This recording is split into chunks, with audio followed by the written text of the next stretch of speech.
Okay, so Eccentrics B are gonna be there for having to switch into a match that they have actually scheduled originally. So that's gonna be against Bank. Let's maybe therefore pause it, or do we have a bug? Okay, took a bit before it started. Seems to be fine. Alright. And we're gonna be therefore heading into March as the game number 1. Now, from what we have seen so far with Bank, they usually do like to be attacking a bit earlier. So I wouldn't be surprised if he had some kind of maybe slightly shorter games even in general. No, and we have therefore Birk. He's gonna be playing for Bank, therefore DK69.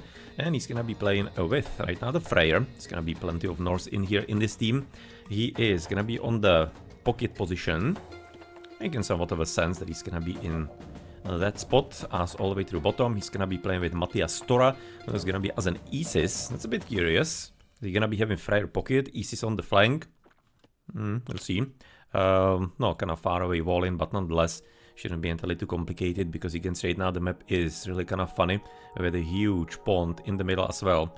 So yeah, the maps actually, especially in team games, do spawn fairly commonly, like very distributed way, in a very distributed way.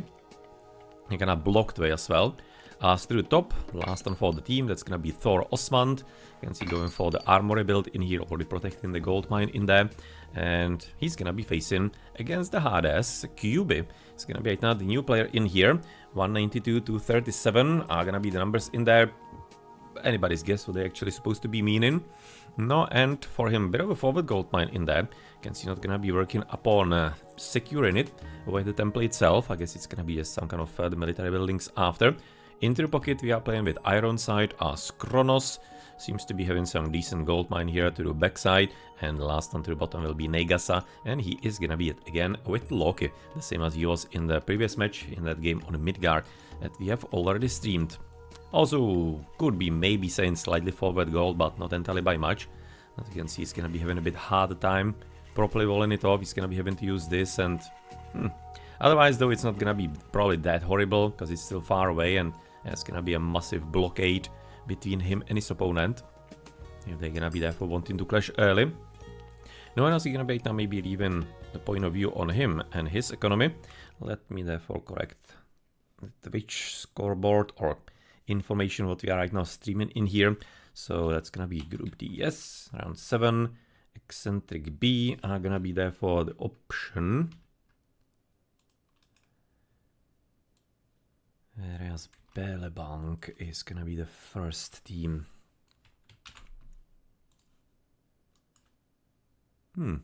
Apparently gonna be even having a bit of a pause. Okay, so not gonna be missing too much.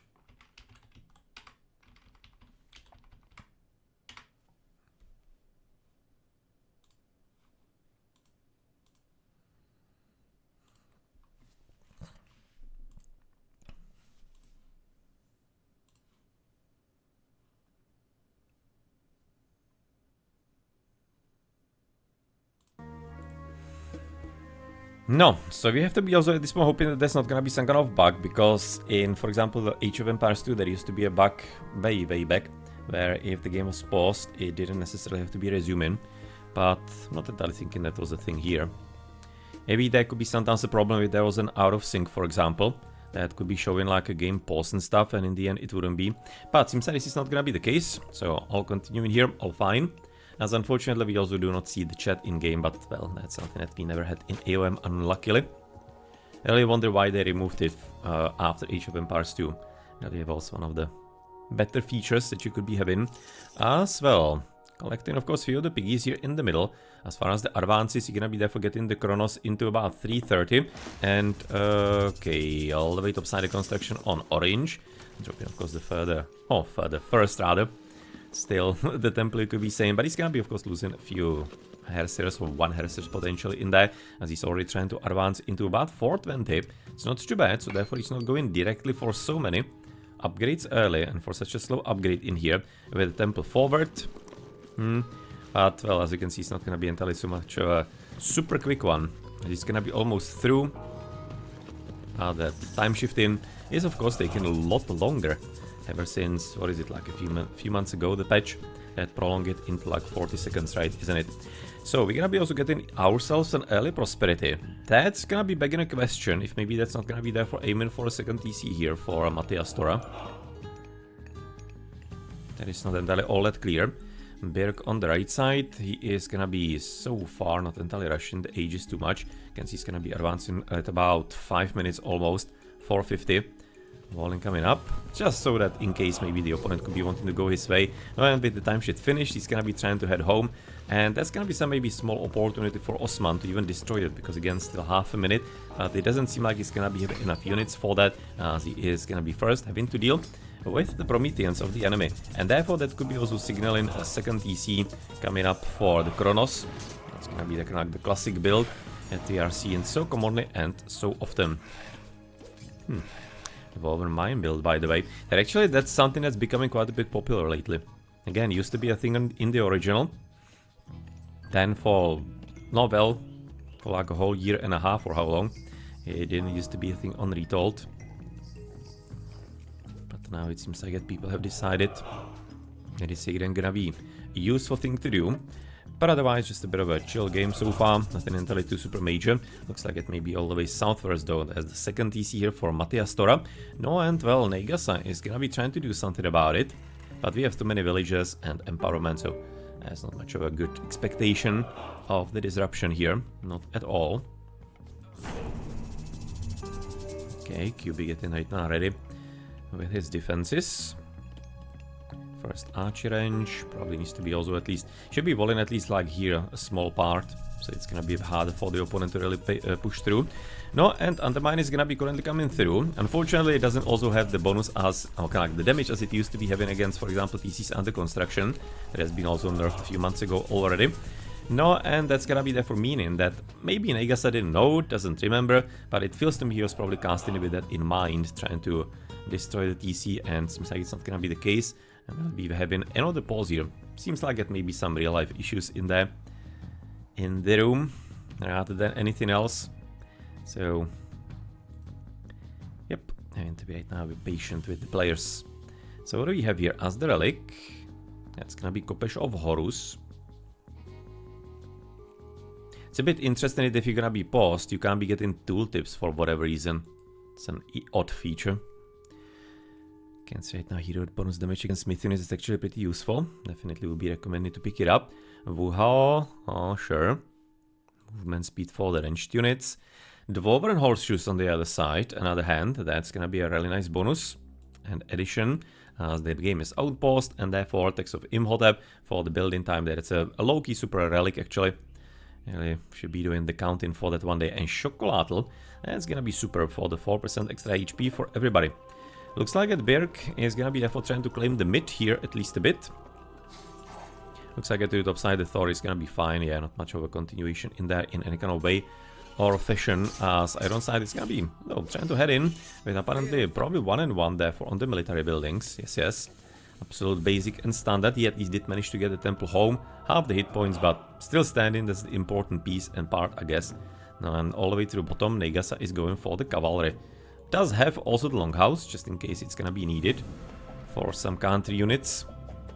But looks like the cavalry, therefore, is gonna be the major part in here.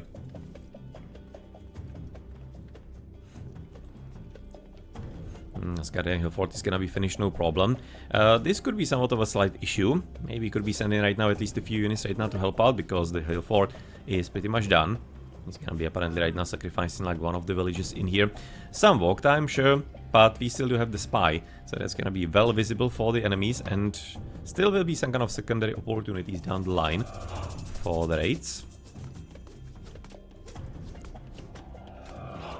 Like right about now the overall build up by Matiastora, just kind of thinking about avoiding that complete surround that might be coming maybe somewhere down the line with some kind of further attack and a bigger one.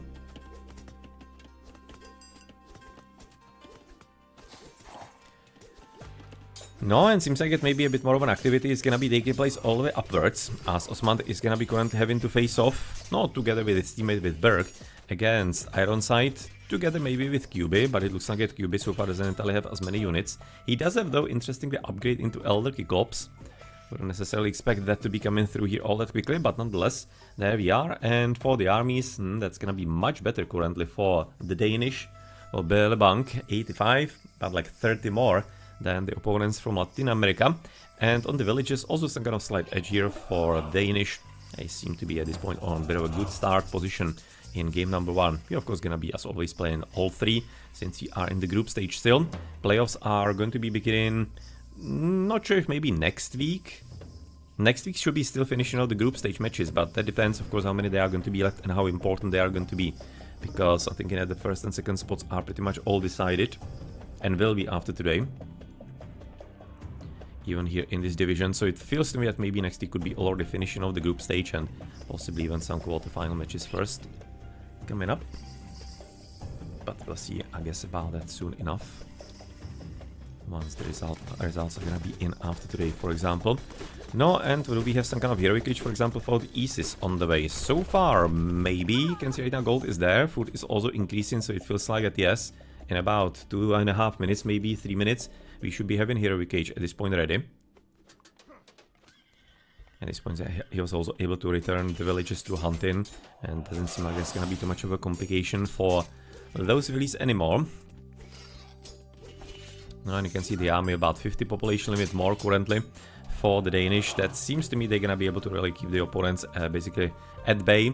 And this is front EC for orange, because they are kind of spawning a bit funny, the town centers. Now this is probably supposed to be blues, and I guess this one to the bottom is gonna be oranges. They are just like all kinds of funny though.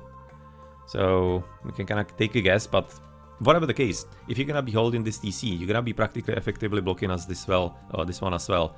So he's right now camped at the top side is quite strong tactically. You're gonna be actually right now already casting early pestilence, not bad. It's gonna be coming probably for the military buildings around here, quite of course. And let's go back there for a wild movement of my camera, sorry for that, into the battle, where we need to be getting at least a few cavalrymen. I can say that the Valkyries are gonna be excellent into the Tourmay, but it seems like just overwhelming force that we have available for a Belebank is gonna be more than enough to break in. Forest fire.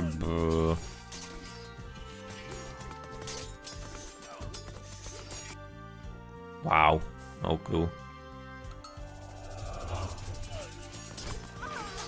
No idea where it was actually cast. But well, that's just gonna be maybe some kind of discovery later when you're gonna be seeing the forests being burned down. But I don't really see any kind of further candidates that could be of any kind of effective use. Maybe to the bottom actually, because I'm looking some red drops on the minimap, so it feels to me that maybe there could have been some kind of village raiding in there going on. So this is still well going, however they are starting to be feeling some losses in here. Definitely Throwing Axeman should be a bit more focusing southwards on the catapultas in there coming up. But maybe Forest Fire was somewhere here. Evidently not, because there was like a small raiding party by the red player, and evidently it wasn't a raiding party, those who just come scouting priests, and that was it. Maybe some kind of blunder, I don't know. With the Forest Fire, we're gonna be probably seeing the burned ground somewhere in some time, as it seems like that right now Osman and Birk are gonna be taking a bit of respite, recuperating the forces, but still the population limit on the military about 40 difference. You have also 20 difference in the villages, which is not half bad either. So far everybody still kind of stuck in the heroic age. Bit surprised that the ISIS wasn't a bit faster. He's gonna be clicking as the first one now only.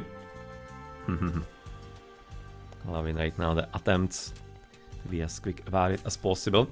As for the resources, looking like the heroic age is gonna be coming for the Freyr. And probably also for the Loki.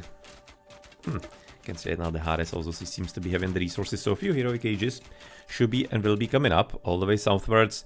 Nothing entirely too terrible yet, but the forces are certainly getting into some good numbers and amounts. You can see unfortunately not entirely that many upgrades for Matthias Tora, so this battle is not gonna be too cool. He needs to be falling back to the TC and waiting for some reinforcements in here. No, but once he's gonna be in the heroic age, he's gonna be dropping Miguel somewhere here on the gold, so in the middle. That's gonna be suddenly this whole spot a lot easier for him to control and work with and play with.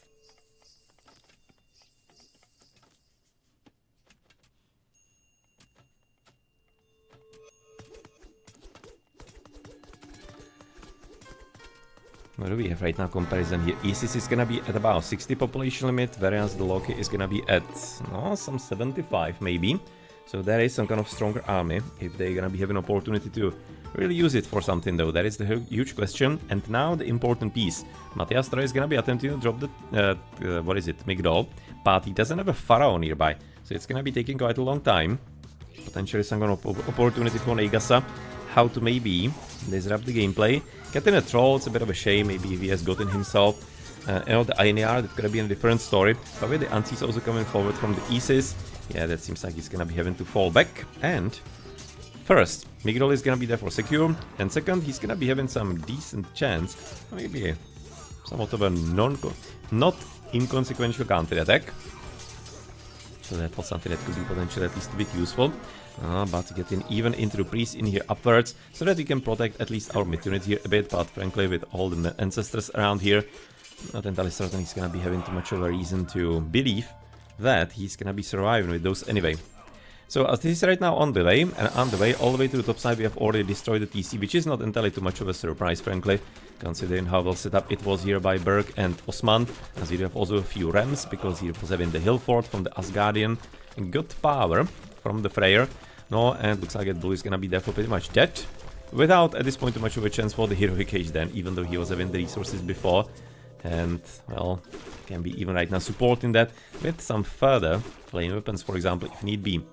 But all the way south, situation therefore, well, not the greatest for Matthias Tora as far as the amount of units. You can say now he doesn't have entirely that many things, but he can be replacing it pretty easily. And getting some further strength and power into it all. But it looks like that, well, if orange and yellow are gonna be at this point convincingly charging and marching towards Ironside, we don't really have to be too long in here. I can straight now Blue already ran with at least some of the villages, but he's gonna be currently practically unusable. He does have secondary defense, you can see secondary casting of the sentinels, and even that couldn't be really helping him in any kind of way. Was having grass cutting sword next to him, which is very nice, especially would be useful for the Norse currently, for their faster transition. And that's gonna be some excellent raiding all the way southwards. Yeah, that's a very good help, and Osman just gonna chill in here, since he doesn't have too much of a work to be done on his own side of the map. He can be helping even his teammate that he can say now probably is absolutely unaware this is going on. He's just gonna like right now consumed by maybe seeing what Red is gonna be doing against him, clicking some new units in, but he's gonna be losing like half of the economy now. Oh, he's down to 30 villages, looking to be losing even further in here. Yeah, he's dead gear because of this. Even the flame weapons are not gonna be really doing anything all that much for him, as he's trying to switch at least a few of them into Ulfseas, but it's gonna be maybe temporarily helpful. And that is an interesting forest fire, getting at least a few extra kills in there. It was a decent cast in, when he was already pushing them into the forest practically. That's well done, going all the way through the top flank. That's gonna be a bit of an interesting amount of Draugrs already coming through here. But now we're gonna be probably more switching into the Rogue Giants than anything else, as the TC has been also right now leveled. And yes, the first game certainly going to be going for Belebunk. Flame weapons just gonna fanciness at this point to the bottom to be having some fight against Matthias Tora, which still doesn't have to be too bad, therefore, because of the weapons. You can say it's just absolute destruction, pretty quick one. But shouldn't be having entirely all that much of a long last in here. Just needs to be right now fighting a bit more carefully. I can do almost insta-kills in there because of the increased damage in general. Yeah, the Frost is gonna be now more than warranted. So at least block the flame weapons, and then he's gonna be able to handle the rest of it quite fine on his own. Okay, so that's gonna be it for the GGs right now coming through here. And we're gonna be having an expectation of game number 2. See if maybe it's gonna be somewhat different. Depends what kind of map it's going to be actually as a chosen one. Provided this was probably the first one for Belebunk. But, well, you'll see therefore what eccentrics are gonna be having on their mind as a game and a map. So that's gonna be therefore for the first one. Let's have a quick look at, I can say it now, double copper upgrades. For the red player, purple against him was on double copper as well, so the same. Orange, heavy raiding cavalry and full first line. For the Freyr, mediums, and same situation. Probably won't be having entirely too many units to properly check for all of them here. But there probably won't be all that many upgrades in the first place and wouldn't be. So it probably doesn't matter as much. There's an Oracle. We'll be having at least double copper as well here for teal, but it's pretty much it. And for the villagers, we are basic level. Yeah, already at 17 minutes, so we could be having some further ones. Nothing here for Negasa. And the last one to the top side is gonna be blue, probably Hendux. At least the Hendux is in place. Hendux and pickaxe. Yellow is gonna be currently playing the same. And red maybe could be having shaft mine. Yeah. Actually, not even shaft. It's gonna be even having bozo in here. Plus, Pygmalion statue. It's maybe one of the relics he has collected maybe from the middle of the map. Haven't entirely checked all of them. As for some surpluses of resources, look at the Thor, 2,500 gold. Just kinda casually in there. Almost looks like loot from all the plunder here to be collected in the blue base. Then plenty gold also for Kronos. But otherwise nothing entirely too horrible for any of them. So let's have a look into statistics and maybe discover if there are gonna be some interesting information in here. Definitely right off the bat we see for red, for Matthias Tora having some major idle villages across the game. You can see right now that Osman is not gonna be entirely too far away from it and behind him either. So these are certainly some issues. Looks like they are a lot more military focused, but that kind of seems to be fitting from the matches and the games that I have streamed of them before. They like to be playing with the soldiers, you know, early. For the civilians, that's gonna be somewhat same-ish. You can see, unfortunately, QB from the start having a bit of a problem in that. You can see it's a long break. Not sure if it may be breaking villages or if he was just like constantly losing one villager, and could have been. Not sure if just the auto queue was therefore turned off. But whatever the case, basically having significant effects on the armies. That's gonna be there for DK69, both orange and yellow to the top side, having quite nice army. Red, not entirely as much, he wasn't focusing it too seriously. I was thinking about the second TC there more. But purple, as you can tell, he was having some units, but really wasn't entirely able to block him from doing what he needed there. Looked maybe a bit scary with the flame weapons near the end, but unfortunately that didn't really matter at all for the purple player. And then before that, the Ancestors and Eclipse fight. That was of course also quite an easy one, and Negasa maybe just didn't entirely appreciate it properly, but that was the problem now. If he's not gonna be given a fight, there was a pretty good chance that Red is gonna be taking down the TC with the Ancestors. So he kinda like had to be given a fight. It was just like a stupid situation for him in general, and from all kinds of points of view. So as you can see, interesting right now, the Isis, she was having early prosperity, so she's not gonna be at the bottom, rather on the top echelon of the players. Just Loki at the back. And Hades here. But then obviously she's gonna be dropping the Isis, but then she's gonna be growing because of the second town center and more villages. Not entirely, of course, super quickly. But she was, you can see it now there, she was gonna catching up at about 30 minutes with the top players of the game. Obviously the Kronos is expected to be having good economy. It usually happens with the Valors in there.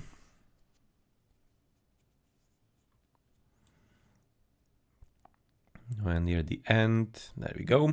That's gonna be, obviously blue economy wasn't really existing at that point for a long time, so this wouldn't be any kind of fair comparison with purple. It's a bit interesting between purple and red. Can say it now, it's gonna be coincidentally like the first and last 8,100 resources, and still with the flame weapons would have been having some issues, the Isis, but frankly even if he did, he through the extra resources should be able to survive that and make a comeback anyway. Nice favor for Osmand. More kind of taking the fights against the units in there, I guess. Negasa the Loki, of course, having some decent kills as well. And having also the Hersers as Loki, so it's gonna be helping with the favor in there for sure. Villages kills, of course, that's gonna be for DK69, understandably. Whereas the kills, no, not like super low, but obviously it's still gonna be like a half at this point for QB. Whereas Ironside didn't really manage to reach maybe a bit higher in there. But fairly well under control game for Belebang here. 453. That was definitely a bit of a greedy one, but nonetheless in the pocket, why not? Matiastra on the left side with the ECs 436 could be a bit faster, considering that he is against the Norse, and therefore there was some kind of chance of a faster advance anyway. Luckily for him wasn't, but there always would have been a bit of a threat of it, and of that possibility. But 413 for the Thor is actually fairly nice. 9 Ainars, and I just kind of wanted to be looking at hero citizens maybe in here. There we go. Yeah, Theft of Fire was in there. Okay, GG.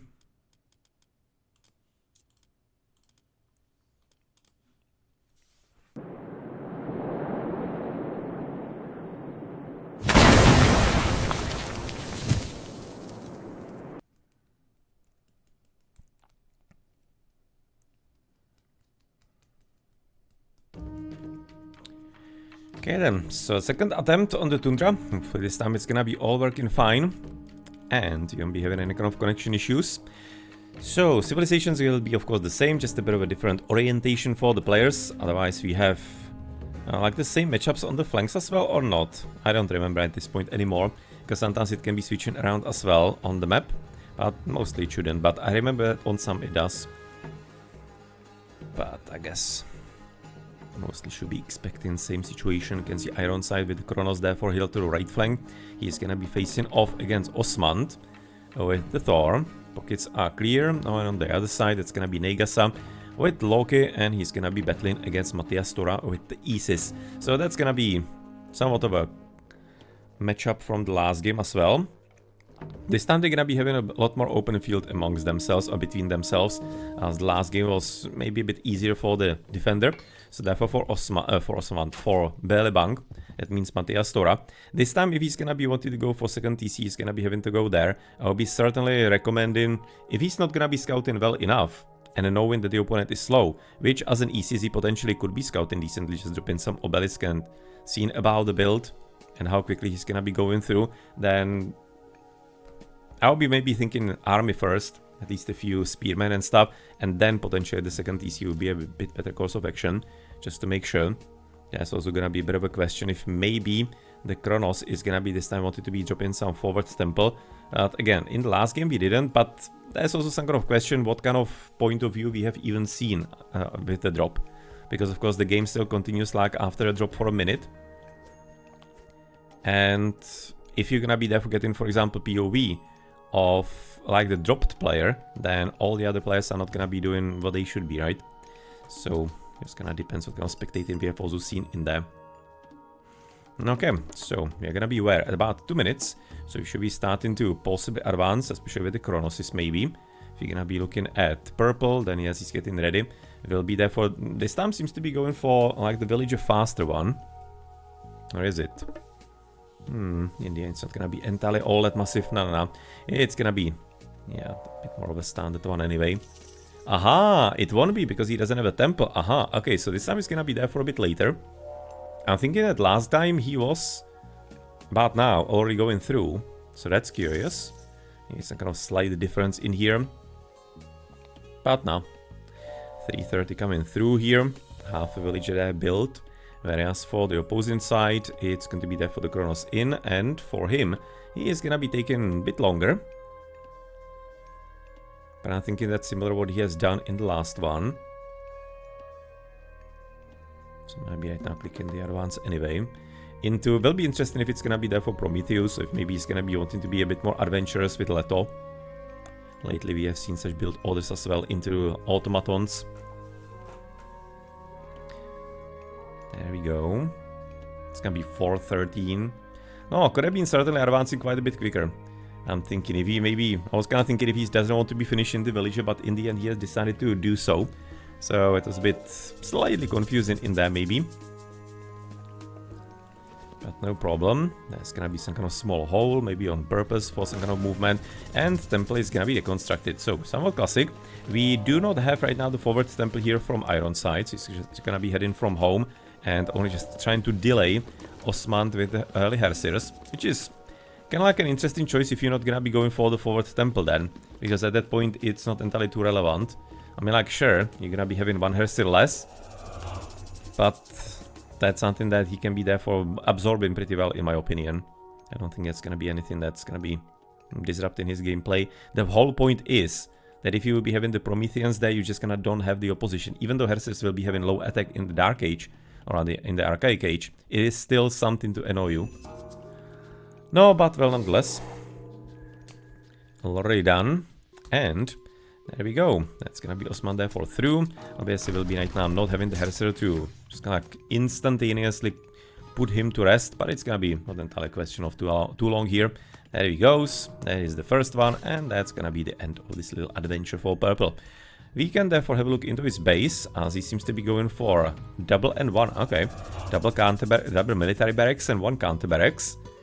No, he did advance slightly later, so not slightly later, not really, but nonetheless, it wasn't the earliest one. Just gonna think that maybe the 2 is a bit extreme. Could have been possible adding it a bit later. Gonna be having some idle time in there, but that is there for his choice. As for the others, for example, on the left wing, we are gonna be dropping Great Hall already here for the Loki. Okay, I mean, like, it's gonna be, of course, for some Hersers at the start, but more likely it's gonna be the classic cavalry and maybe some throwing axemen added there as well. And as this is not gonna be probably heading anywhere too much, as soon as you're gonna be getting at least a few units here from Osman, who is getting himself Longhouse for the throwing axemen, and maybe could be also slightly belief fight in this, to be honest. Yeah, I don't think it's gonna be too much of a bad plan and idea, frankly. Just needs to be... I was going to say he needs to be careful if one of the villages is getting low on hit points. He needs to be sending him away in there. Thinking he did lose one, if I'm not mistaken. Yeah, that's of course right now the bit of a tricky part. Whoa. Okay. I was going to be looking actually how is Matthias Tora preparing for the defenses. He's not preparing for defenses at all. Now that's a wild build. Nicely supported by Psychomolet. With of course the forward positioning of whatever he's gonna be able to have in his base. Prepared already for the military, but nonetheless this is very surprising to me. Wonder if he's gonna be even attempting a TC still maybe down the line. But this is gonna be a huge surprise for the enemies, I'm fairly certain. There's no way they know about this. Nobody in their right mind will be scouting at this stage in their home base. However, maybe they're gonna be getting lucky because there is right now Ajax. Oh, there we go. He actually went for the fast heroic. I didn't have a time to check if he was already going through, but yes, they go for a bit of a funny build. Appreciating that. Deconstruction, that's actually kind of good, because he won't be able to drop potentially the next one that he might be wanting to get. Yeah, the whole point of this build is you're actually able to get 2 further behemoths, and he did have the resources, so this is actually nicely done. And considering how long the time shift is for the temples in here, and he doesn't have villager forward, this is effectively stopping, or slowing this down, not stopping, slowing this down fairly effectively. No, and now it depends if they are going to be having good enough army at home.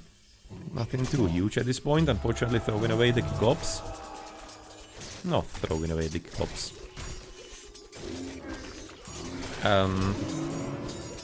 I mean, like, the Cyclops actually would be pretty nicely helpful in here. And it looks like the deconstruction, the timely deconstruction is gonna be well enough to be right now keeping the TC still standing.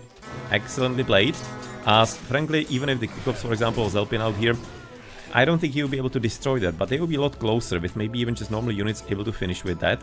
As Belebank, they were having a bit of fun, which didn't entirely work out as they were planning, but nonetheless, definitely appreciate the attempt. No, and now let's see if they're gonna be there for doing something significant out of it, because very interestingly and unexpectedly, in the first game he did go through RS, and they did have Pestilence, so they were maybe expecting it's gonna be some kind of fluke. Evidently it wasn't. And that's gonna be right now resulting into the slowdown of Matthias Tora as well, and therefore this is all falling apart completely and utterly. For the Isis, I was kinda thinking if maybe there's not gonna be some minuscule chance of a transition to heroic, but nah, he was committed. He was committed into this, and we'll see if they're gonna be therefore having right now a bit of a problem. He's... Whoa. Second TC after this, you are asking to lose. You are absolutely asking to lose here, because at this point, if actual eccentrics are gonna be committing to the army, there's no chance you're gonna be having enough time to survive that second TC to give you any kind of advantage. You're just gonna lose immediately. That is a bad idea. That is a horrible idea. Maybe in the original game you could have been getting away with it if you would be 2k plus player. Here you first aren't that kind of player, and second, this is a whole different game with the power that the units and especially the population limit that you can be actually facing in the classical age. No, yeah, I'm not liking this at all. Because he's also not gonna be set up with the military buildings here at all. I mean, like yellow, some kind of army, of course, of Kontari, sure. But he's gonna have to be playing like a mad god at this point to be able to defend Matthias Tora. No. Okay, let's see. Because he also didn't go, for example, through Anubis, as he could have been able to do some kind of snakies maybe to help him out. And now he has to be right now facing the music. Shoo. Just needs to be taken and choosing some kind of better battlefield at this point, Neikasa. That TC fire is gonna be a bit dangerous. Okay, of course the Ainera Stutin are gonna be super important right now. How about just like simply going for the TC here? I mean, like, you should be just gonna send in plenty of the melee, or decent amount of the melee units on the TC, and then maybe the throwing axemen deal with a few of the guys coming through, because that's not entirely all that many units in the first place coming in. So yeah, throwing axemen onto the cavalry and some archers, and the rest should be as soon as possible dealing with the TC to limit also the damage. No, well, at any rate, is there gonna be some preparation for orange on the left, at least with some defense of the second TC. First units coming through. What is this maneuver in here? Fine, deal with the TC finally, please. That's your priority. That's kind of like the biggest DPS that is haunting you and hurting you as well. No, and now the question is, if you're gonna be, for example, getting enough of the Kiko Pass, because that is legitimately the siege weapon that could be helpful by QB. If you're gonna be looking into his point of view, he is getting some favor, resources are there. Maybe could be getting a few more boys into favor gathering. Gonna be needing some archers against the Axemen. Or, well, possibly the Myth units, of course, would be helping as well. If he's gonna be right now properly putting forward the INARs, then maybe he can be actually blocking them. By the way, so far to the bottom flank, not much happening, as Red is gonna be getting a front TC in there, Osman, and evidently Purple as well. They just have a bit of an odd game in there on their own. Whereas here, unfortunately, we didn't entirely do any kind of significant damage, and that means we have a significant problem even getting into somehow surrounding the TC. But with the extra speed from the Tutin, seems like it's gonna be right now fixed in just a moment. Come on, come on. Unit control, pulse, Negasa.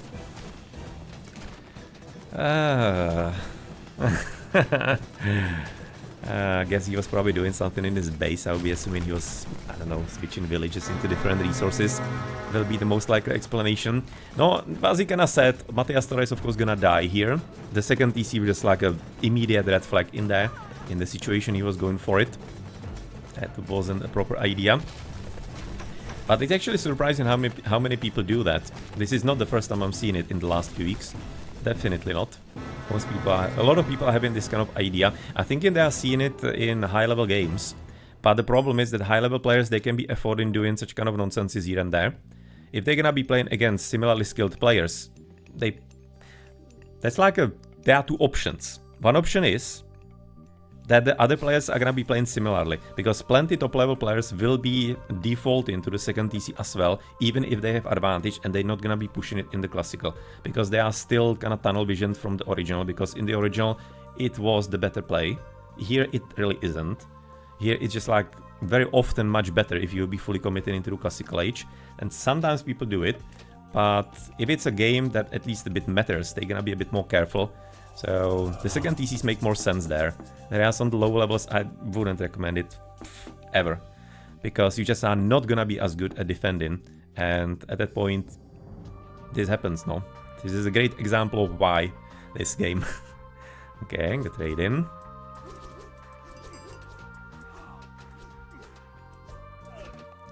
Good.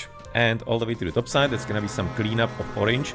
Who, by the way, is gonna be having still at least a few villages hidden, but it's gonna be probably literally just that, right? Oh, it's not? Wait, where are the villas? Oh, there they are. They actually managed to already make a whole trip to the other side of the map, getting a TC in there even. I mean, like, frankly, considering how well set up Red is going to be here, he might be having time for a comeback, but it very strongly depends upon, at this point, Sykomole. being able to hold the double, which is gonna be a hard task. He doesn't really have that decent good powers for that, because even with Rhea, and he doesn't have Chaos therefore, so that's a bit of a problem. If he had Chaos, he probably could be fine, but I'm not entirely thinking he's going to be. And it's like textbook classic. If you have been here on the stream, you have also heard it so many times. Just like on the lower levels, they just gonna be getting stuck on destroying every single building in the enemy base. They're just losing time here. He just should have been, of course, moving forwards through yellow play right now. You can see what kind of army yellow has, and it's getting stronger by every single second. And they're just gonna be, at this point, given the opportunity to Sycamore to hold. So I think we have a make in here for a fairly epic comeback for the Danish. So let's see if it's gonna be therefore coming through in there, because there still could be finishing. If this gonna be having too many INARs and in general maybe drops in few upgrades, which is so far not the case, and maybe gets himself also flame weapons in there, it could work. Such a defensive underworld passage. It's an idea though. It's an idea. Just getting a strong triple in here. Unfortunately, Osman is getting right now flame weapons. He needs to be casting it immediately because this is not going anywhere. Yeah, the flame weapons hidden in... This is very good base building. Not sure if purposeful, but I will be betting yes.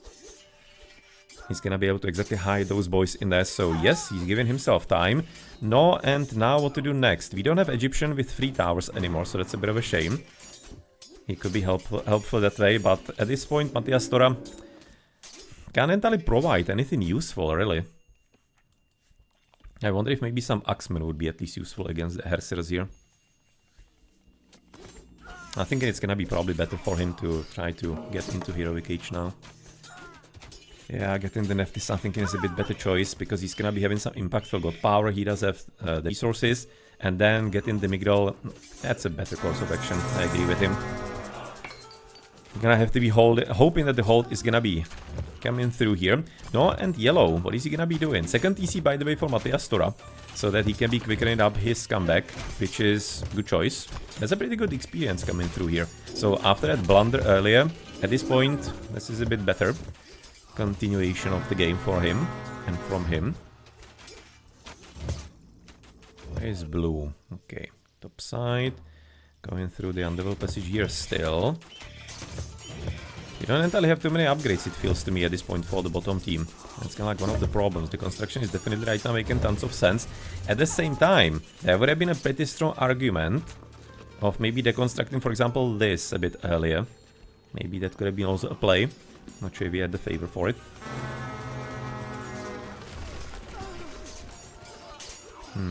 It's getting constantly trolls. Maybe I was getting maybe some... I mean, like, it doesn't matter now. Either Valkyrie or the Ainear would be excellent. But we are gonna be missing Aines here.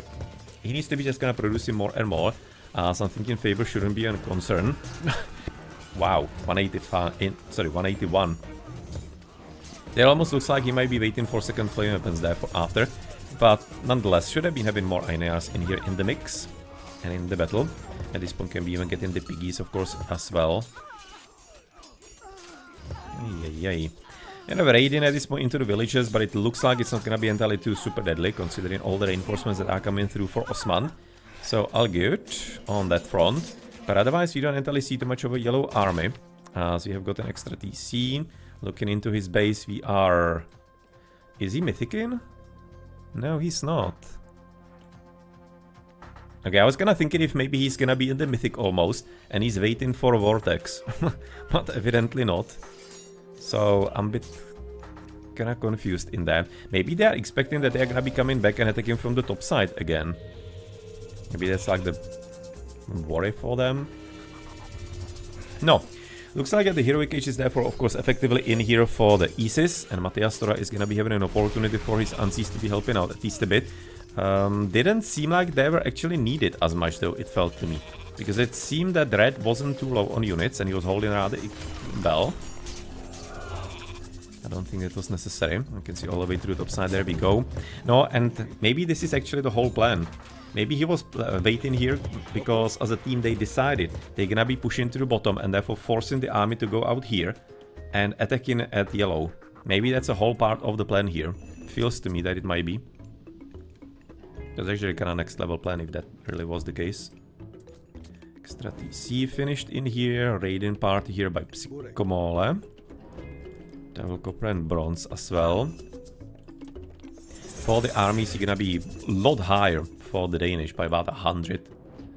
So at this point they have quite a powerful army. You can say now some piggies at the back. Shouldn't be too much of a problem. And they're having actually so much army. But we don't really see it on the battlefield for some reason as much. The World Passage almost dead. Now at this point we practically need a hill fort so that we can get at least a few rams. And once you get a few siege weapons, then probably that should be a whole different story at this point as far as the effectiveness for it.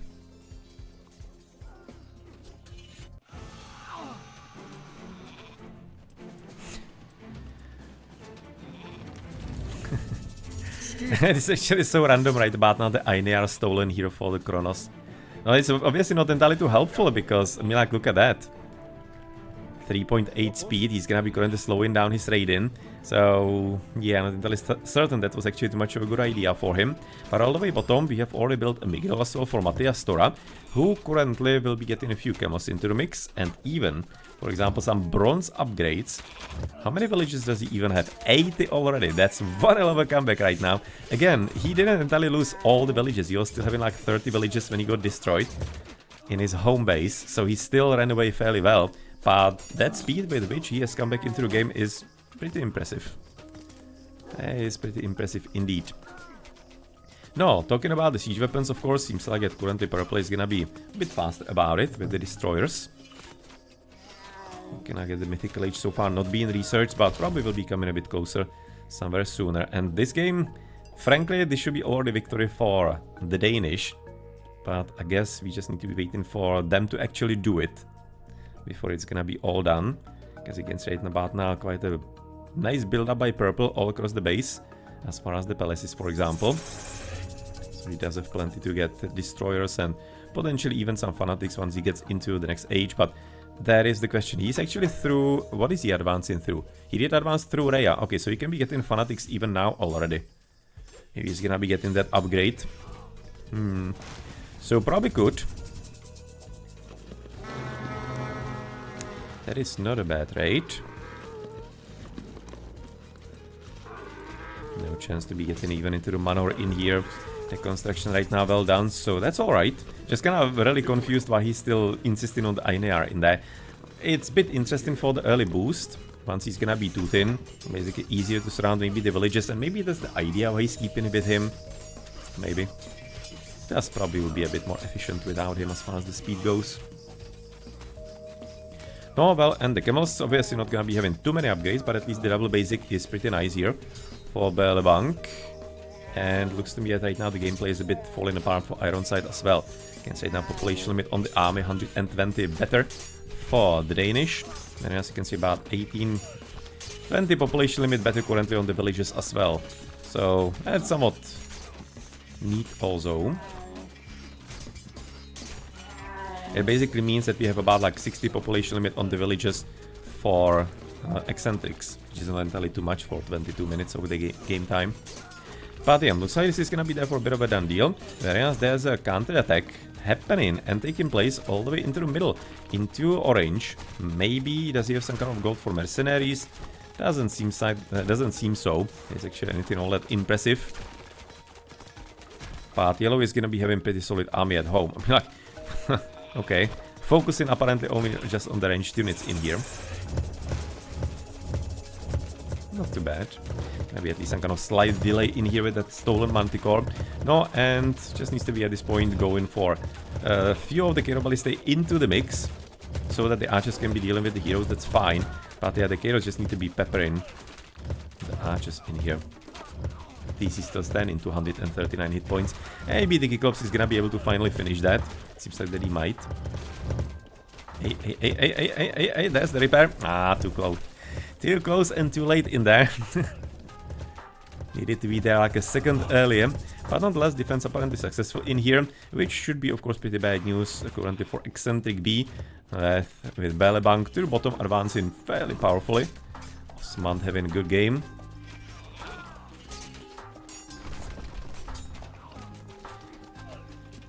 No, and just kinda needs to be, yet again, moving a bit forward a bit quicker. Yet again, not losing time with random buildings in here. Trying to find the villages, maybe some kind of remnants of the army.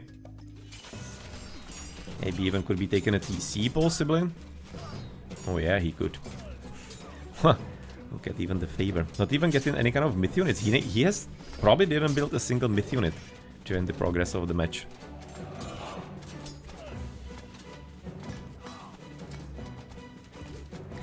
But yeah, nothing important is gonna be happening here anymore, whereas all the way to the top side, it looks like Psychomole is gonna be having some slight issue, because his Gerbalistae are very likely to be even demolished in here, considering that we have an easy time to get into them from now on.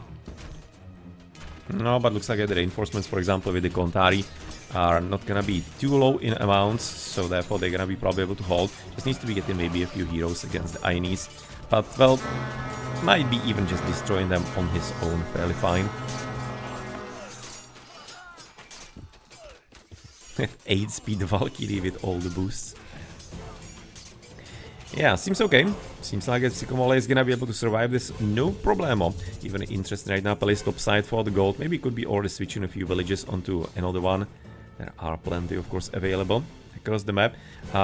This is gonna be there for the middle held strongly with some further fortifications, and looks like it also Matthias Tora is gonna be applying further pressure upon Teal to be relieving the one that is taking place on his kind of like middle base in there, or middle of his whole team's base that we have seen a bit earlier. Yeah, seems like it's not gonna be of much concern, as Osman is gonna be coming in to right now secure the spot and help out. TC probably will be retaken very soon, and looks like with another Palace coming up, okay, that's gonna be a bit more complicated because of the Undermine. So that was a good casting of Undermine at this point, also some kind of damage to the TC, but it won't be too super dangerous, it feels to me. What do we have on the upgrades? Heavy Contarius is gonna be fully bronzed, then we do have right now Heavy Herdman with nothing. Yeah, that's also one of the reasons why Yellow is able to right now play this. Continue fighting still.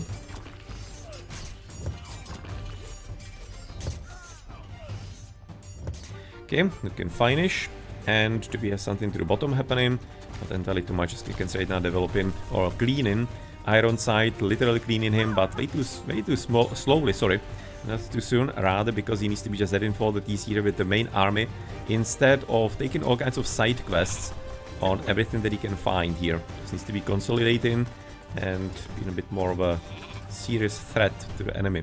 Because again, at this point, he's just gonna give in some time, possibly, for the opponent to get a few units, but if he's not gonna be throwing them away like that, maybe some kind of army of fanatics could be making a difference after all.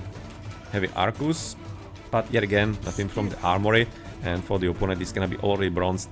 No, that's kinda like where you just gonna be seeing, of course, the more units dying than kinda like dealing damage.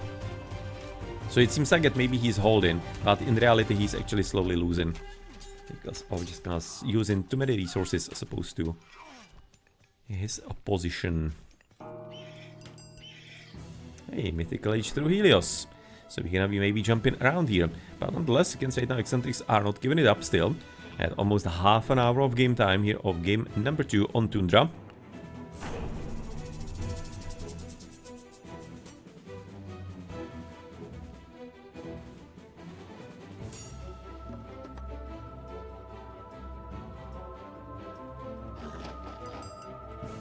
Oh, that's a bit dangerous spot in here. Maybe will be this. No, I mean, like, should be discovered by Osmand. Also, kind of funny trade. They're just going from. Well, where is it? What? Why are they actually traveling in such a fashion? Now, whatever the case, let's go all the way to the top side because Psychomole is gonna be in, trying to dislodge right now the blue player. That's really weird. There has to be having some kind of market in there or whatnot. But whatever the case, we can see some Heka Gigantes. Kentimanes at this point, so Kentimanus called here on Retold, will be able to claim the victory. No, and now it's gonna be an easy time, possibly even clean up the whole mid. And yes, that is the market, that's what I was looking for. They entirely see it in the speed in there, and in the quickness. Should be just dropping, of course, the market somewhere on the left side for some better and more reasonable travel routes for them. Plenty favor currently being gathered by QB. He's not entirely using it for anything though, it seems like. At least not currently, as you get in some further flame weapons currently for Osman, who should be right now maybe just leveling the base with this. He does seem to be having enough of an army, and yeah, that's where the GG is therefore coming through. Should be, but it was quite an eventful and interesting fight from both sides at the beginning. And then even the further development. No, that wasn't too much of a clean one at this point for Belebang. But definitely, one of the most defining parts was the timely deconstruction upon the temple of the enemy here. Not allowing the the third one and the fourth one, Behemoth, to be actually coming through. And because if that happened, then it might have been over right there. But without that, they didn't kill the TC, and therefore had to be packing home. And of course, the mistake with the second TC for Matthias Tora. But luckily, the still was able to keep enough villages alive, and the reconstruction of his realm was fast enough, where his teammates being well enough set up to be able to hold for a moment and not entirely allow the opponents to overwhelm them. Okay, so almost 30 minutes of the game. Let's see what kind of upgrades we have here. And then it's gonna be third one. I'm not entirely certain what is the last map for round 7. Don't really remember which one it's going to be. Can say it now, double copper only for Matthias Tora. That's kind of maybe even lower than he could be affording by this time, I'll be thinking. Purple, of course, nothing, just Orichalcos male, sorry. Red will be at least at bronze, and even some starting iron. Even evidently getting dragon skill shields at the end.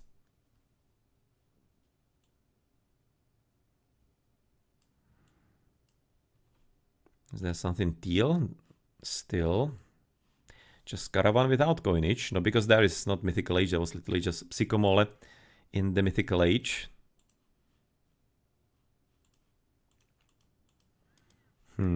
Doesn't seem like at least any kind of attacking upgrade for QB. Blue is gonna be also without upgrades, and for yellow, I guess it's gonna be there for also all bronzed. So for the villagers,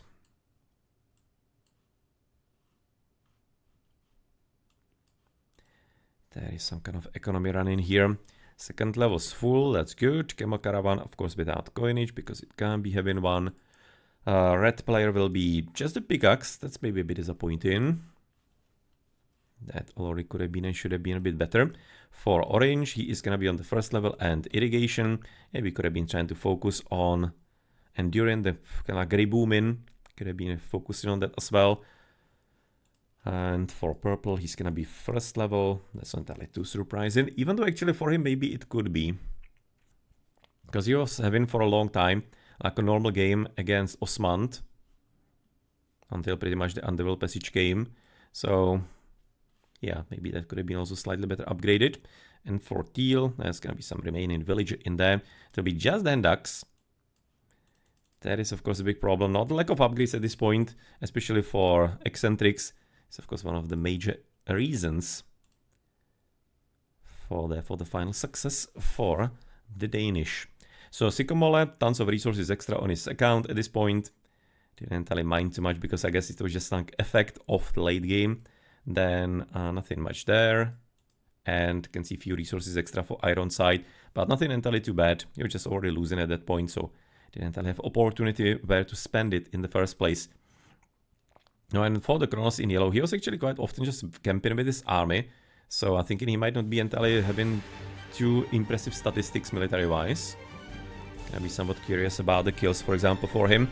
No, and for the idlers, that's gonna be all over the place. Can see Osman having millions of them. That is, yeah, kinda higher than even normal. Purple is also quite high, iron side, as an Atlantean.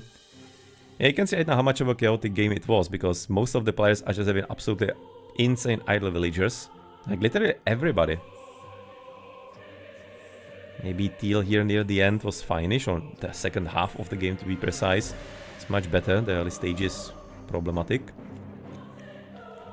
Yellow all the time as well, blue. Blue is maybe a bit more reasonable here on the Igasa.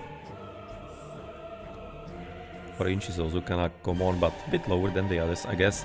Yeah, this is a bit higher graph than normal for most of them. Now, for the civilians, you can say that it's gonna be from the start, iron side, not doing too bad, having some kind of edge. above the others, not because of a second TC in here. Just because I guess the heroes and the theft of fire and whatever that he was focusing upon in there. And where is it starting to split? At about 11.5 minutes. That's gonna be of course where Orange got destroyed in his base, but you can see if plateaued at 30 villages, didn't really lose much more. And you can see that's not that significantly lower than others, by about like 10. So then he just gonna came back fairly decently. And unfortunately XTK's, QB and Negasa were already suffering some losses at that point, so that also coincidentally helped. Bit of a problem for Orange there still, but nonetheless, decentish comeback after the complications that he has caused upon himself. I can say it now, the 0 army until 70 minutes, and of course the heroic age there. But for the others, impressive army for Osmand, kind of from the start pretty much. Kyubi and Negasa were having very good army in here. I'm really thinking they're just gonna spend too much time on destroying Orange instead of trying to maybe rush a bit into Yellow. Kind of like the classic. Yellow was getting there for more time to prepare the army, and then it was just a bit too much to handle him, and they switched with the Underworld southwards, which wasn't a bad idea, but it unfortunately wasn't having as much of a oomph as it needed to be having, and also decent base building by Red, making it more complicated to instantaneously kill the TC there. That also played a significant role, the base building by Red.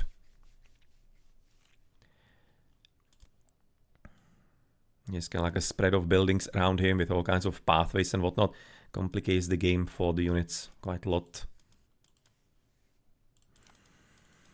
So for the resources, what do we have here from the start? 2-3 for the Loki. Highest is gonna be the Kronos Psychomole. Isis, yet again, early prosperity.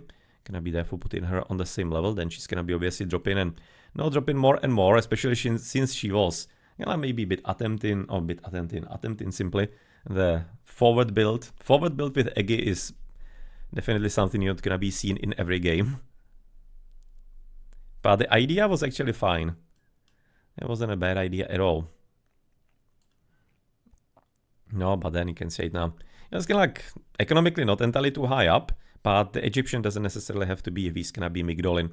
And having good protection and therefore not losing even that low echo that he has, then he's gonna be somewhat fine to still be useful in the battles. And of course the ancestors is also a significant help.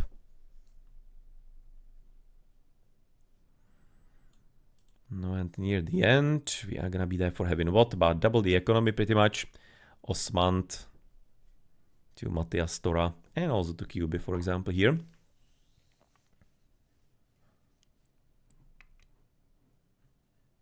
Can see Ironside. Yeah, he was evidently having kind of like the best game of his team. So what do we have? 800 favor for Osmand. It was a long game, but 800 it's still higher than maybe you'd be normally expecting. 30,000 gold is not too bad either. But otherwise you can say now most of the others somewhat decentish numbers. 400 pluses, that's not too bad. Maybe a bit lower for the Kronos for Ironside. Should have been having more oracles. For the Isis, I guess it's gonna be fine. And he was having just like a lower amount of monuments, or rather not all of them, with tribute sent, at least a bit of a help by QB in there. But 407 kills for Osmand, yes. He definitely was a player to carry. And that's of course right now explaining also the favor. 400 kills, that's a exceedingly high amount. Villages killed also not too bad. Can see the others just like hundreds and whatever. 407 is a damn good result. And that's gonna be actually mostly from, no, not mostly from Ironside. And there was that Underworld. You'll be of course getting plenty of kills also of QB and Igasa. It's kind of a bit of a shame we don't have like units lost for the players. To be interesting statistic there too. No, and for the advances, can say it now, not too bad. Combination for 415 and 628 is excellent. So they were having really decent plan in there. Just damn well counted by Ironside. Maybe have seen it. Maybe they have seen it a few times before, so they were slightly expecting that. GG.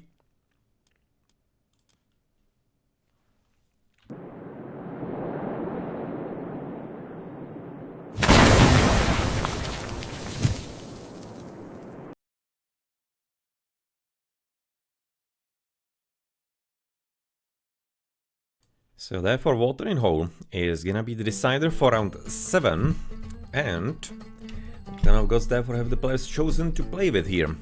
So we are going to be right off the bat having some really closed off map, for example for orange. You can see it's gonna be having some one choke point there, then some very small ones, so that's a fairly easy position for him. It'll be maybe a bit harder for blue to somehow make an assault upon him, whereas to the right wing it's not gonna be entirely as closed off. Kind of normally opening in there, but maybe for the opposing side it's gonna be a bit better. Iron side can be potentially walling this off, and then it's gonna be a long trip all the way southwards here towards his teammate in here. No, and as we have some new players therefore, or player therefore with the Wako making an appearance for Eccentric B, we are going to be having for the civilizations therefore what specifically. So looks like at Iron side he's gonna be therefore continue with the Kronos. He has been so far playing pretty well with him, so no reason to switch. I'm thinking easy gold mine for him as well, but on Watering Hole probably all of them should be having somewhat of an easier position in general. It is a bit more nicer map for that, as Osman will be the classic Thor as well for his teammate into the middle. It will be yet again Kronos for Psychomole. And last on Birk to the top side is gonna be coming back, and he's gonna be playing with the Freyr, the same as he has chosen to go for in the first game. For the opposing player in the pocket, that's gonna be there for Cube as the Isis this time around. So gonna be leaving. He was playing the hardest, right? 2 times. Gonna be leaving it in the dirt, and it's gonna be right now Wako therefore who's gonna be picking up the Greek, and it will be therefore Poseidon this time switch into that. Maybe some kind of horsey raiding in the early stages, but frankly this map is definitely asking for second TCs. A bit more of a slower gameplay maybe.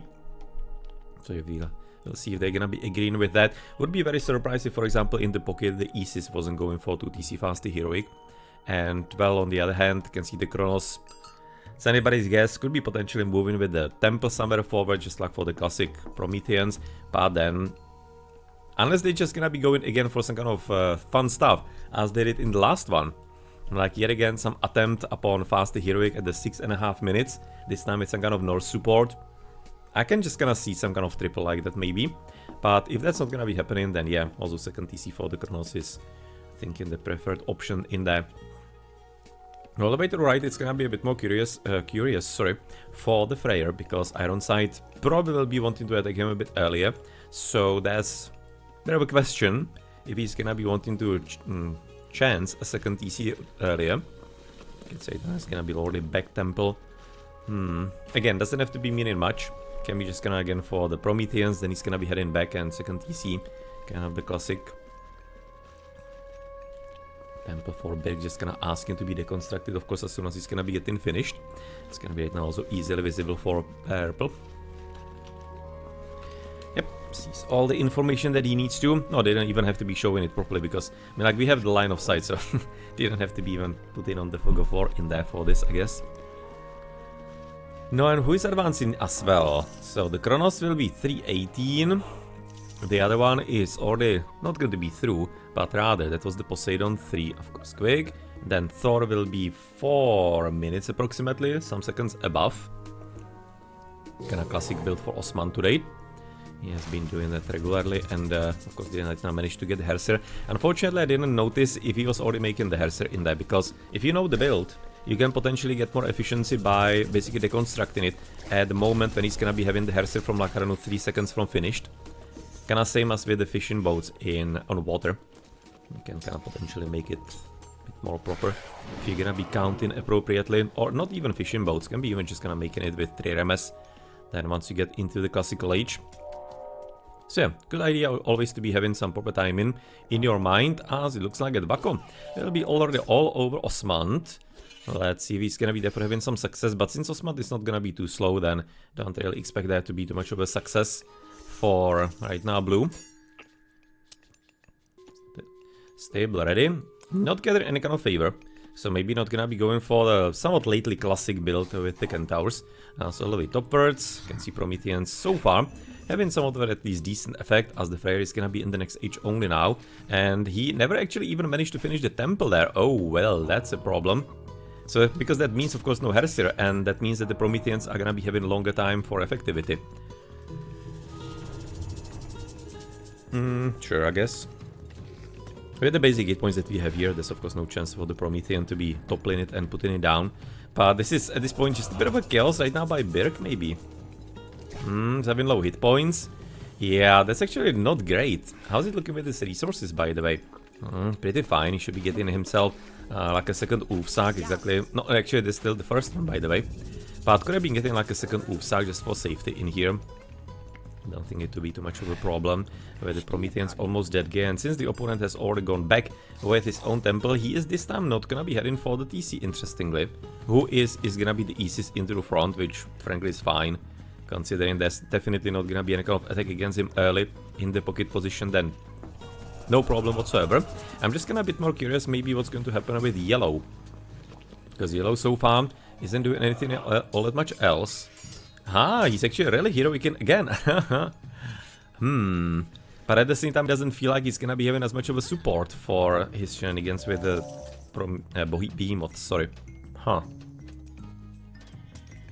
So I wonder if maybe it's not gonna be into Hyperion this time around. Yeah, what's the general idea? If you're not gonna be going for the behemoths and the early attack, there's not much of a purpose in the fast heroic here, frankly. So we probably better just to be getting the second TC. Oh yeah, this time he's going for Hyperion. It's definitely a lot more logical, but still questioning maybe the fast heroic. But whatever the case, he's gonna be introducing some early Contarius, so hopefully that's gonna be having some effect. He's obviously gonna be having to face even the Hippicons. It should be getting mediums by this time, considering how many he has. As he's having everything procured, so that's all fine. No, but still, maybe I can prioritize it a bit more. The Golem Burst just bugged out.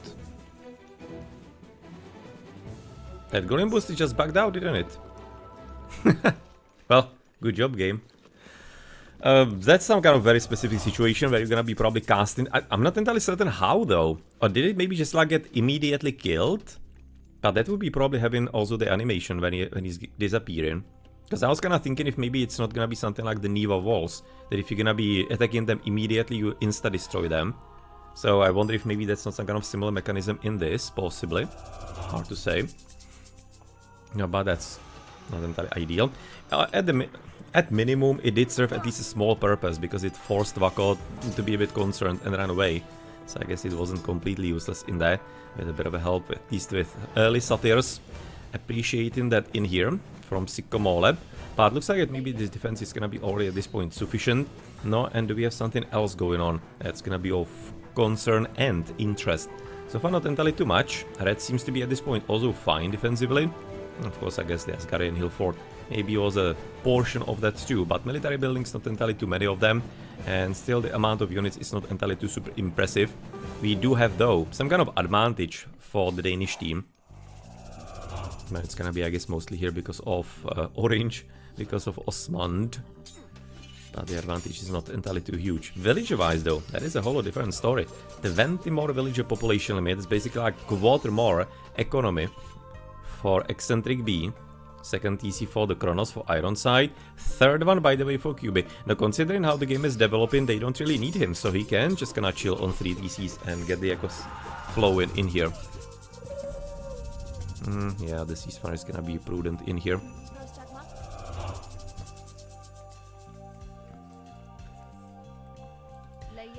Since he's gonna be having the healing from a lot of horses, then definitely good idea to be saving more of the guys. No, and how's he looking with yellow? Oh, yellow teal. He is getting the heroic age. Okay, so Migdol will be probably dropped somewhere here into the midst. Very likely on the gold mine, it feels like. Yeah. No, maybe actually he could be going all the way leftwards somewhere. Like really aggro. But it's gonna be heavily depending upon Vako's position and situation, which is definitely deteriorating. Considering right now the catapult has.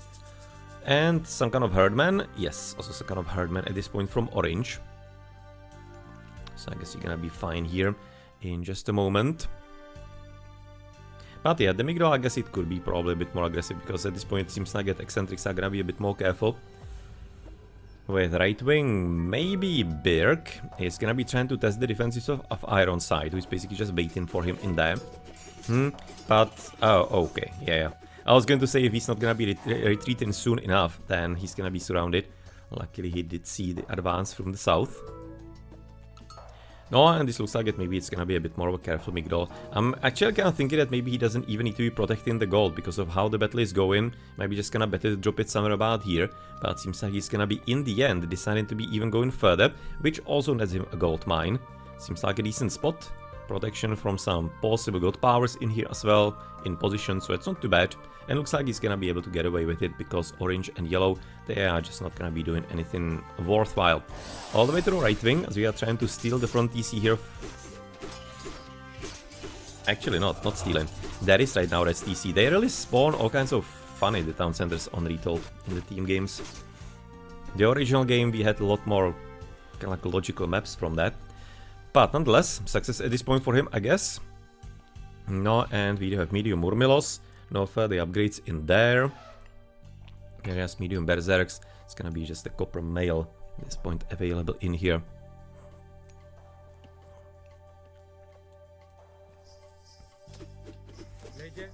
There's plenty Centaurs right now coming through.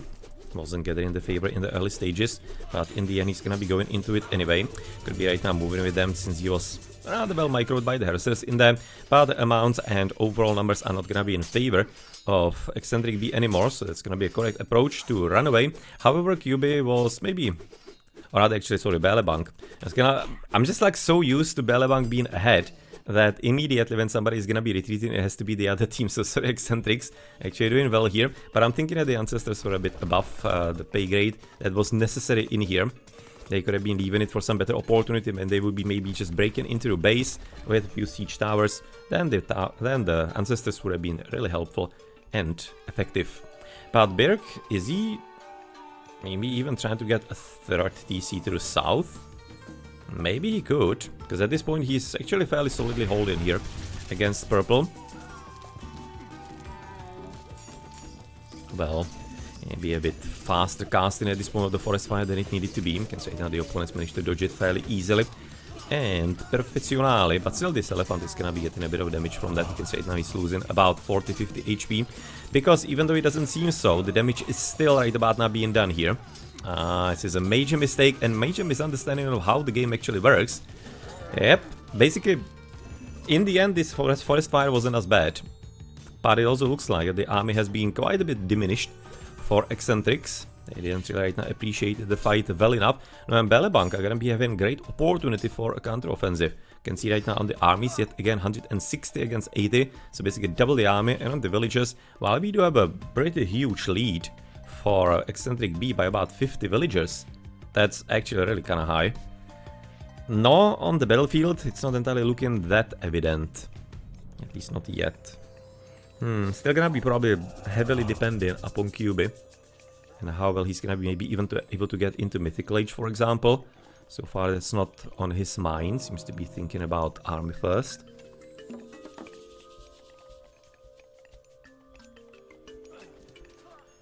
The Heroic Age is gonna be there for the Kronos all the way to the right. Pursuing, no, well, with a bit of an extreme army currently, the Raiders. Because that's gonna be right now exactly taken, that is gonna be taking advantage of all of that. And much more importantly, he's having an overall huge army. You can say right now 100 population limit for him. Purple is gonna be at about 80. Having more currently in villagers. Fortunately, Behemoth's instantaneously destroyed here practically. No, the hit points are not gonna be entirely too great anymore. But for Birk, maybe he could be, of course, getting some further hill fort in here, getting a few rams, and might be having some actual attack and actually success on his hands. With maybe some kind of better placement of the farming would be, I would be happy with that, maybe, for QB. But what else do we have here? Heavy charioteers, double bronze and copper, that's not entirely half bad. The level of upgrades, you can see nothing extra for the blue, besides the basics. And for heavy catapulters for yellow, also nothing. And maybe if you're gonna be seeing some orange nearby, there is gonna be a herdman. He is gonna be at least in the first level. But nothing too much here by purple and red. Really, just we are waiting for siege weapons, in my opinion, from red mostly. Even though you can say now if you're gonna be combining this force with what we have seen in the base there a bit earlier, maybe that's gonna be sufficient to have a good fight. Mail of Orichalcos. Some extra resistances.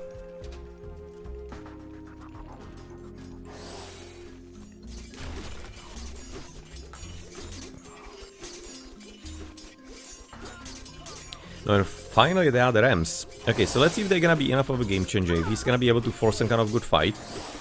No, that's not entirely too much of a comfortable spot for Birk to be fighting it, to be completely honest, I'm thinking.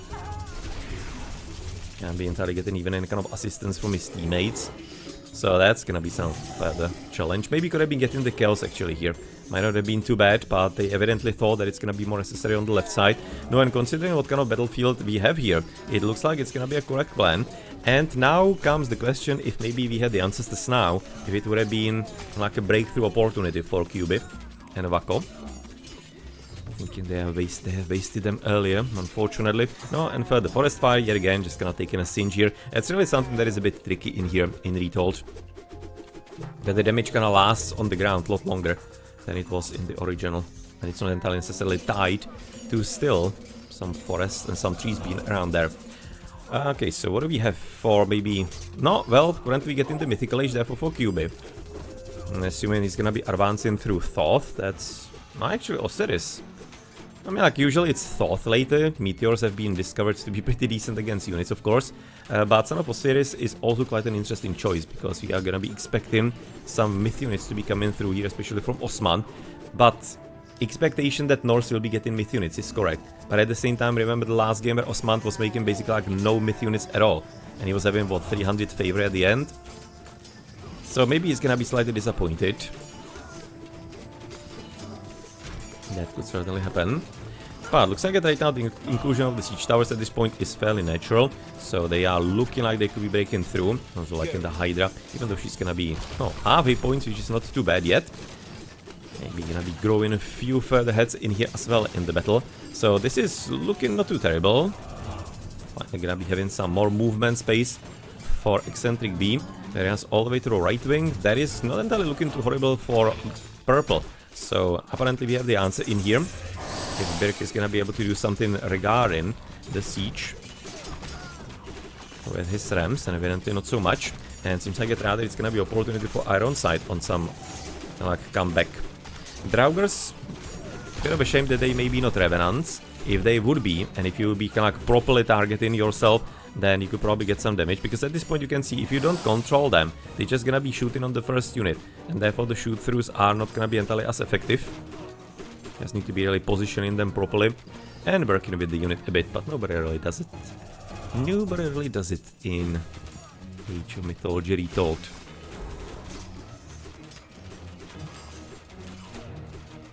Okay, so that's actually fairly decent right now counter-offensive by Ironside. Heavy Arcus, yet again the upgrades. It's something that is really hurting Eccentrics a lot. They are completely leaving them out, and that they just kind of like, as the longer the game goes, then the better positioning for the opponent, because they simply do have them. And they are fighting more efficiently. And you're just gonna be feeling it in the minutes coming up. You're just gonna be having practically free resources there, as opposed to the enemy. No, but what do we have here? Heavy Charioteers, all bronze already, very nice. Son of Osiris is gonna be also helping out the TPs. Some basics and Baccanalia. Yellow is gonna be having some double copper, and heavy berserks are already getting some further bronze upgrades from the armory.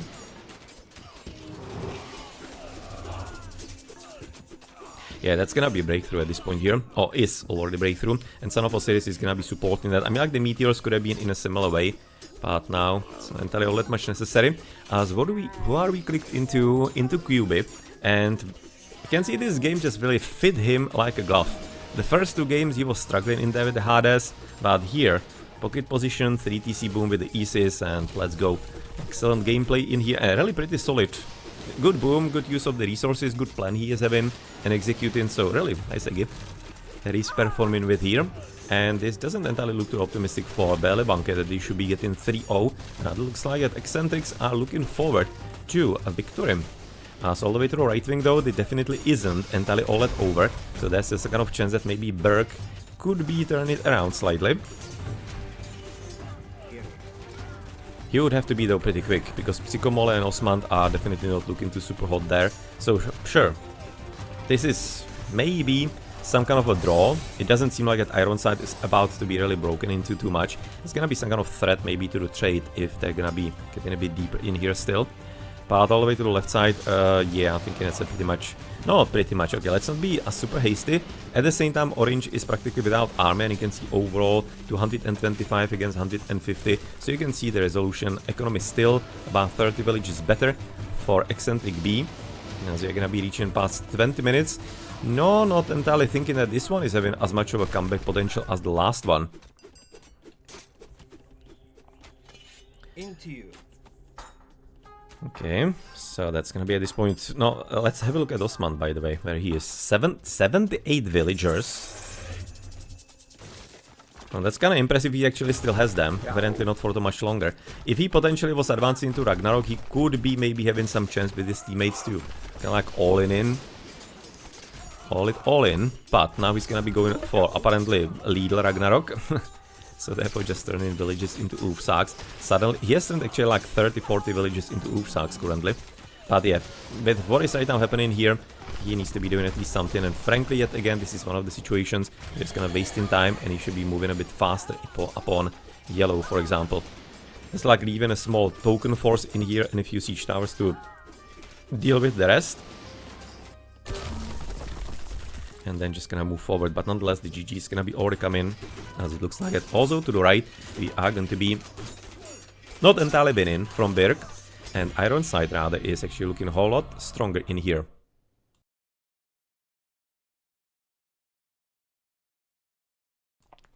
No, and that's where the victory is gonna be coming in. So for that alt up I had to be making in here. No, and that's gonna be therefore 2-1, the final score of the match. Still victory for Belebank, but yeah, well, that's gonna be a fairly valuable win for Eccentrics. So good job. It's gonna be practically second win as well, if you're gonna be considering also the Midgard from the previous match that wasn't getting finished. I wonder if they're gonna be wanting to finish that actually now, for example. Because if so, then we could probably do that instead of the other match that is kind of already in progress, but I guess you're gonna be having to see.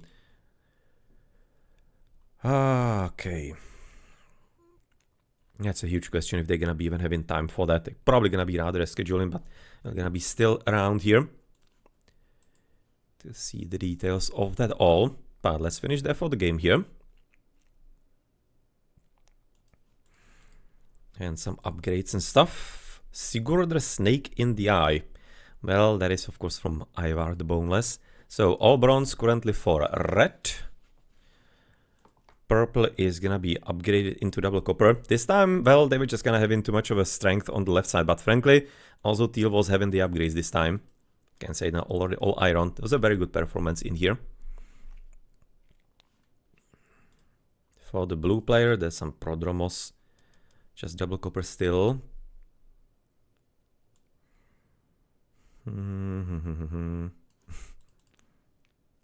The crocodiles here. Probably not too many units. I'm thinking for orange, right? To be even seeing some upgrades on his side. Yeah, I don't think so. Do not really think so. But he wasn't... I don't think he was actually too deep. He was just having the first line of upgrades for sure. Because he was a Thor after all. Entirely certain if he has gotten into the second there too much. And yellow, does he have some unit left?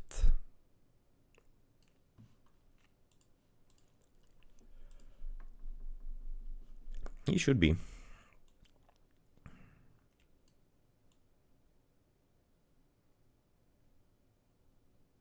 Ah, there's an oracle actually. There is an oracle. Okay, so only copper and bronze here. This time on the left side they weren't entirely as far in the upgrade line as they needed to be. So for the upgrades economically, also just the first level here for Psychomole. That's of course quite a bit low for 22 minutes of game. Freyr is gonna be at least on the second level, but they were all in the heroic age. So can be having even the last line. None of them. First line here for Osmand. Blue will be on the second levels as well, which is alright. Also heroic age. Probably could be there for using some further granary. Or maybe just gonna build in the farms around the second granary here in the first place. Farming just gonna start it. I guess for him, could have been also getting some further lumber camp for further efficiency as well. It's not gonna be little things, but they are exactly the things that experts are gonna be doing. And that's why they're gonna be playing better, even if they are gonna be doing the same things. because they have more resources to work with. With also quite a bit lower here for iron side. Could have been also, and should be, trying to kind of like find his way to include the upgrades. That's also like the typical difference between not top level players and top level players, that high level players are able to insert the upgrades into kind of like their builds. They know when to potentially break, creating new units in favor of getting some economy extra there. That's just like the experience and knowledge of the game shining through at these stages. So what do we have otherwise on the surpluses? So you can straight now orange, obviously, already because he has been beaten. That's gonna be the classic end game effect for him. Nothing too much there. Bit more for the Freyr. Didn't therefore need as much of an economy, evidently. Here it looks like, maybe, even though it seems like at population limit-wise, because at this point he doesn't have the TCs there anymore, he was maybe not entirely full. Maybe more military buildings slightly needed. Oh, actually, yeah, he doesn't have that many military buildings in here at all. So that is probably a bit of a problem on his part.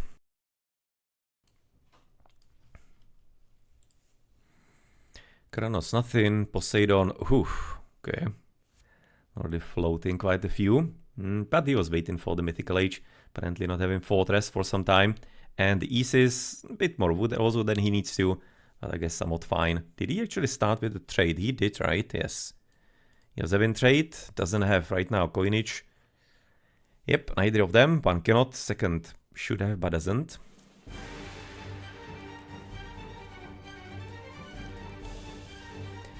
No, and for the idols, this time it's not gonna be as wild as it was in the last one. Just a bit of a huge spike, slightly spoiling it here for Osmand.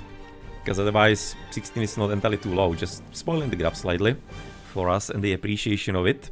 But otherwise, not that horrible. Last one was kinda wild, no? All around. Bit more purple and yellow possibly, but... Again, compared with the last one, nothing to complain about too much. As for the civilians, it's gonna be somewhat okay, just the third TC for Teal. Obviously just sprinting away from everybody, and since his flanks were doing well enough, not allowing anybody to be annoying him, then yeah. And I think this is also gonna be significantly the effect of that fast heroic by Yellow, which I still haven't entirely understood why he was going for it in the first place. In the last game it was a nice double. Here, that's not much of a reason for it really, especially not for such a quick one. Because you're not getting anything game-changing from that heroic. So it's just like legitimately better to get a TC and get like a 9-minute advance from 2 TC fast heroic, for example, if you really want to be, I guess, getting maybe some early Kontari. In the original game, you could be playing the fast heroic into Kontarius when you were having Theia and Lance of Stone for the TC raiding. But here it's just like not entirely as necessary. Or even useful. So for the armies, well played by Wako. And this is also Hippicons, by the way. So population limit-wise, it's gonna be even way higher. That's why he was doing really well in there. And forcing practically a full-on double from Psychomole and Osmand. Nice performance. You can say it now. Close battle between teal, purple and red. That was a nice fight to the right wing. And well, for the resources in general, that's gonna be, of course, plenty of God powers, the Valors into Theft of Fire. Who's gonna be the top? Apparently the Kronos is, both of them. Interesting, Psychomole at 200 more than Ironside. Oh, there were some advanced differences, so that is gonna be, of course, the reasoning.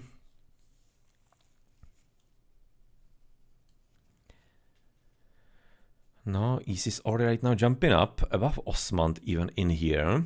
Because, of course, Osmand was yet again going for a quicker advance, so he wasn't focusing the dwarves as much. So that's why he isn't entirely higher up. Yet again, early prosperity, keeping the Isis also within level. And you can see right now how low actually the Thor is. Right, you can see 1600 resources lower at 9 minutes already. So good job by Blue, first and foremost. And second, also, maybe not entirely like a ideal build chosen in there. Hard to say. Maybe it's gonna be more really accounting for good play by Wako, because he was really blocking him on the gold in there. That's gonna be very quickly making dozens of resources every few seconds. But 16 is kind of extreme here. So only here near the end he was able to come back and actually even get above Wako himself, but he didn't really mind too seriously. And Psychomole, very steal.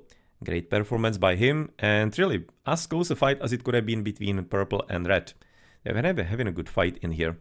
And the very finish, they were about 1,000 resources away from each other. Yeah, some 1,000 in there.